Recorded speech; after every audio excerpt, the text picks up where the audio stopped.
Hello and welcome to this video about the woodLAB hardware library. To open the hardware library, go to the Alchema and catalog and drop the item HW library into the scene. The library opens. On the left you will find files representing the hardware families. As you scroll through the folders, you will find the various hardware. When you select the hardware, it is displayed in the preview window with its information in the boxes just below. Let's review the toolbar at the top of the window. Use the search function on the far left to find the hardware more easily. The search function will scroll through all folders containing the keyword you're looking for.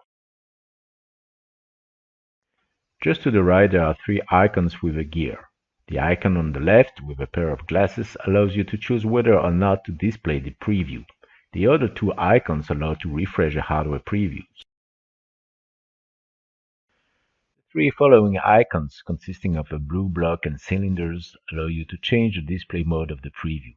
The first displays the hardware and the Boolean operations that apply when placing the hardware. The second hides the Boolean operations, and the third displays the highlighted operations. The following icons, consisting of a folder and the IronCAD logo, are used to insert the hardware into the active scene. Next icon allows you to open the hardware file to make changes.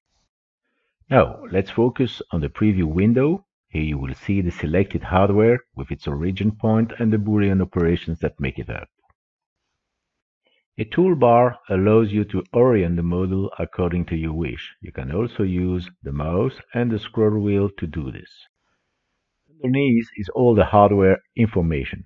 From the reference to the price to the model description, this information will later be found in the BOMs containing the list of hardware used in a project. When you make changes in the information, don't forget to click on the green icon on the right to validate and save the changes.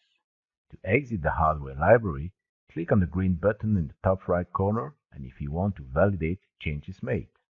Otherwise, click on the red button just to the right of the green button and you will leave the library.